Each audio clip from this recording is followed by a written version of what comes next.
आइए दोस्तों, आज के न्यूज़पेपर में इम्पोर्टेंट आर्टिकल्स पे नज़र मार लेते हैं। शुरुआत में आपसे एक सवाल पूछना चाहूँगा कि टाइफून और साइक्लोन क्या सेम होते हैं या टाइफून और साइक्लोन डिफरेंट होते हैं।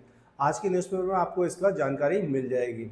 पहले पेज में आपके पास में था लेह में जो प्रोटेस्ट हो रहा है, लेह में वो लोग स्टेट वुड की मांग कर रहे हैं, उसको लेके ये प्रोटेस्ट चल रहा है। और उसके राइट हैंड साइड में आपको आर्टिकल दिखता है, India is mostly with Zelensky. So UN general assembly में जेलेंस्की साहब का ये कहना है कि इंडिया इज ऑलमोस्ट विद। अब जो है थोड़ा सा जो पूरा एक प्रोसेस, ये रशिया यूक्रेन वॉर में जो है डिप्लोमेटिकली चेंजेस देख पा रहा हूँ कि अब जो यूएस है थोड़ा सा अब यूक्रेन के ऑर्बिट की तरफ शिफ्ट हो रहा है। तो उसके ऊपर में ये आर्टिकल है। उसके बाद में आपके पास में एक आर्टिकल है जो कि इंपॉर्टेंट आर्टिकल है, जो कि आपको पढ़ना चाहिए। High court rejects X Corp plea against the take down orders. तो इसमें ये कहा गया है कि जो भी गवर्नमेंट किसी भी ट्वीट को या किसी भी आर्टिकल को प्लेटफॉर्म से हटाने के लिए कहती है, वो उसको ऑब्लाइज करना पड़ेगा किसी भी बाहर की कंपनीज को। क्योंकि ये देखा गया है कि ये जो एक्स जैसी कंपनीज हैं या मीटा जैसी कंपनीज है, वो यूएस में ये सारे लॉ फॉलो करते हैं बट इंडिया में उसको ऑब्स्ट्रक्ट करते हैं। तो ये बहुत ज़्यादा अजीब चीज़ है कि मतलब एक आप दूसरी कंट्री में उस चीज़ को फॉलो नहीं करना चाहते बट अपनी कंट्री में आप उसे फॉलो कर रहे हैं। उसके बाद में आप एडिटोरियल में आ जाइए। एडिटोरियल में आपके पास में दो आर्टिकल टॉप में आ जाते हैं। एक तो पहला तो आर्टिकल आ जाता है कि इंडिया और यूएस का जो ट्रेड को लेके जो डिस्कशन चल रहा है उसके ऊपर में है। तो उसमें ये बताने की कोशिश की है, हो सकता है ये पॉसिबिलिटी ये मीटिंग फ्रक्टिफाई ना हो, मतलब ये हम उस मीटिंग को कंक्लूड ना कर पाए, तो हमें एक बैकअप प्लान के ऊपर काम करना चाहिए। उसके बाद जो इसराइल और पैलेस्टाइन का जो क्राइसिस है, इंडिया का जो म्यूटेड रेस्पॉन्स है, उसके ऊपर में आर्टिकल है। उसमें ये बताया गया कि हमने पास्ट में जो साउथ अफ्रीका में क्राइसिस था या अल्जीरिया में क्राइसिस था या बांग्लादेश हो गया या वियतनाम हो गया, तो हमने अपना एक स्टैंड बहुत अच्छे से क्लियर किया था हर एक वर्ल्ड में। लेकिन अभी देखा गया है कि इस पूरे प्रोसेस में हम लोग काफ़ी ज़्यादा शांत हैं। हमारा एक डायरेक्शन नहीं दिख रहा है।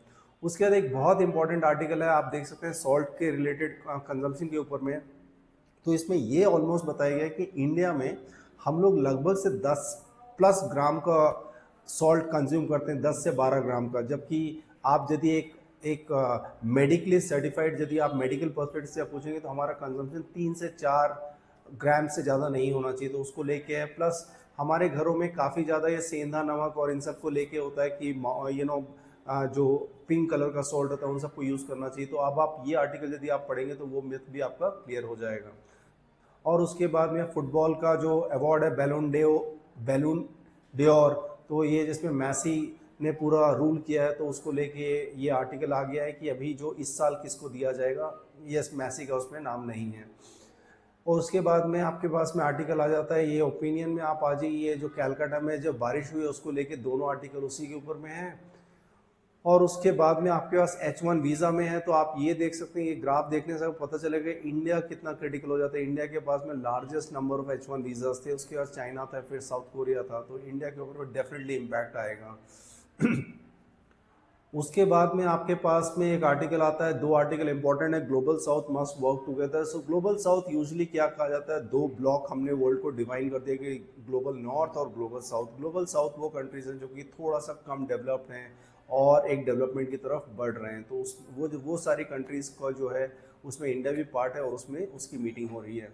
उसके बाद lawyer body demands correction for the collegium mechanism. Collegium क्या होता है, जो आपके जजेस को जो सेलेक्ट करता है सुप्रीम कोर्ट में, तो उसको लेके कोलेजियम बना होता है। तो उसमें क्या होते हैं, चीफ जस्टिस होते हैं और 4 और सीनियर मोस्ट जज होते हैं सुप्रीम कोर्ट के, जो इस कोलेजियम में के पार्ट होते हैं सजेस्ट करने के लिए कि नेक्स्ट सुप्रीम कोर्ट का जज कौन बनेगा या चीफ जस्टिस किसी हाई कोर्ट का कौन होगा। तो इस टाइप का जो पोजीशंस होती हैं वो इसमें डिफाइन की जाती हैं। उसके बाद में आपके पास में आर्टिकल आ जाता है, ये है, आप आर्टिकल पढ़ सकते हैं, जर्नलिस्ट के ऊपर में है, जो डिफेमेटरी एक्ट के ऊपर में है। तो ये आप देख पढ़ सकते हैं, ये सुप्रीम कोर्ट के रिलेटेड है। ये भी है एक आर्टिकल जो कि आपको पढ़ना चाहिए। आपको ये समझाने की कोशिश की गई कि कई बार ऐसा हो जाता है कि डिले किसी के ऊपर आप ब्लेम कैसे करेंगे, क्योंकि ये जो है इन्होंने पास कर दिया है कि अब गवर्नमेंट डिसाइड करेगी कि डेथ पेनल्टी होनी है या नहीं होनी है। तो अब वो भी बैठे हुए हैं, तो इसलिए जजमेंट भी पास नहीं हो रहा। तो एक बड़ी अजीब सी स्थिति बन जाती है कई बार लीगल पूरे प्रोसेस में। उसके बाद में सेकंड पेज में आपके पास बस एक ही आर्टिकल था जो पढ़ने लायक था। आपके पास में ये आर्टिकल था पढ़ने के लिए। ये election commission e sign feature for addition deletion of correction of the voter name, तो ये रोल डाउन हो गया है। उसके बाद आप न्यूज़ सेक्शन में आएंगे तो आपके पास में ये दो आर्टिकल है जो कि आपको पढ़ना चाहिए। एक तो है कि जो टोटल मेडिकल की सीट्स हैं वो बढ़ाने की बात हो रही है, तो आपको रफली ये डेटा मिल जाएगा कि इंडिया में 800 के आसपास मेडिकल कॉलेज है, 1,23,000 कुछ सीट्स हैं, तो उसको उसको ले जाने की बात की जा रही है। अब जो इस पूरे प्रोसेस में मैं एक और चीज़ ये समझ पा रहा था कि यदि हमारा इंडिया में यदि हम इस पूरे मेडिकल चीज़ को अच्छे से कर पाते हैं, बिठा पाते हैं, तो हम लोग काफ़ी सारे वर्ल्ड को मैन पावर सप्लाई कर सकते हैं। यदि हम मेडिकल वाले इंस्टीट्यूशंस को ठीक से इस्टेब्लिश कर पाए, जैसे हमने इंजीनियरिंग में किया तो हमने बहुत सारे इंजीनियर्स बना दिए, बहुत सारा आईटी में काम किया। हमारा आज भी आईटी में यदि दबदबा है तो उसका रीज़न ये है कि हमारे पास बहुत सारे इंजीनियरिंग कॉलेज है। यदि हम मेडिकल कॉलेज भी ऐसा कर सकें और बहुत सारे डॉक्टर्स, क्योंकि आप देखेंगे एक H1 वीज़ा में यूएस ने भी क्या किया, डॉक्टर के ऊपर कैप नहीं लगाया, मतलब डॉक्टर वाले प्रोफेशन को उन्होंने टच नहीं किया है। तो यानी कि वर्ल्ड में काफ़ी सारी कंट्रीज़ जो हैं और बाद में डॉक्टर्स और मेडिकल रिलेटेड फ्रेटर्निटी को हमेशा ढूंढेगी। तो इसलिए इंडिया को आई थिंक मैन पावर को थोड़ा सा उस टाइप हम एजुकेशन को शिफ्ट करेंगे तो हम लोगों को लॉन्ग टर्म में काफ़ी बेनिफिट होगा। उसके बाद में आपके पास एक आर्टिकल है जिसमें साइमल्टेनियस पोल के ऊपर में उसमें ये बताया गया कि यदि हम ये करते हैं तो हमारे पास 1.5% का ग्रोथ जीडीपी में आ जाएगा, लेकिन उसमें थोड़ा सा कॉन्ट्रडिक्टिंग फैक्ट भी दिया गया इस कमेटी में। उसके बाद में आपके पास में इस आर्टिकल में और कुछ नहीं था, इस पेज में आपके पढ़ने लायक। न्यूज़ सेक्शन में यदि आप आएंगे तो ये दो आर्टिकल था, ये काफ़ी सैड है कि मतलब हमने PLI रोल डाउन किया ईवी लोकलाइजेशन के लिए, लेकिन कोई भी नहीं आया इसके लिए, तो this is very sad, but that's okay. कोई भी प्रोग्राम में आपको 100% सक्सेस नहीं मिलेगा। फिर India US to increase energy trade, मैंने आपको बताया था पहले के आर्टिकल्स में कि इंडिया के ऊपर प्रेशर है कि US से एनर्जी खरीदने के लिए, ऑयल एनर्जी ये सब खरीदने के लिए, तो उसको लेके मोस्ट प्रॉब्ली अब ऐसा लग रहा है कि हम उस दिशा में बढ़ रहे हैं कि हम वो अब उसको एग्री कर रहे हैं। Only problem comes out to be कि हम लोग वो एनर्जी जो बाई करेंगे वो एक्सपेंसिव होगी हमारे रिलेटिवली जो अभी हम मार्केट डायनेमिक्स से खरीद पा रहे हैं। और उसके बाद में जेम्स एंड ज्वेलरीज जो है आपका इम्पैक्ट हो गया ये ट्रेड टैरिफ में, तो इसको रिलेटेड है। और हमारा इंडिया का काफ़ी बड़ा एक्सपोर्ट जो है वो US मार्केट है, तो यानी कि अब देखना पड़ेगा हम कैसे अपने आप को इस सोल्यूशन की तरफ लेके जा पा रहे हैं। उसके बाद में आपके पास में एक आर्टिकल यहाँ पे था जो कि ग्रोथ आउटलुक ऑफ H2 जो है RBI बुलेटिन कह रहे हैं it's going to be good, let us C.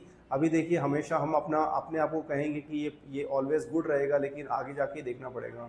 World news में आपके पास में काफ़ी कुछ था, डिटेल में आप जा सकते हैं। उसके बाद Iran will never seek nuclear weapon, president tells UN। So इसमें यह वाला जो आर्टिकल है ये आप पढ़ेंगे तो इसमें आपको लगेगा कि इसमें Iran is clearly saying that but still secretly they are working towards it, that's why it is so much of, इतना ज़्यादा मॉनिटरिंग की जाती है। उसके बाद जेलेंस्की का वो स्टेटमेंट है जो कि India is mostly with us, तो और राइट नाउ और एक और स्टेटमेंट ट्रम्प साहब की आई है, उसमें ये कहा है Ukraine is in a position to fight and the win. तो ये भी अब देखना पड़ेगा कि वो अपने स्टेटमेंट को कैसे जस्टिफाई करते हैं, क्योंकि बहुत बार ऐसा देखा गया है कि वो स्टेटमेंट तो दे देते हैं लेकिन बाद में कुछ एक्शन नहीं होता है।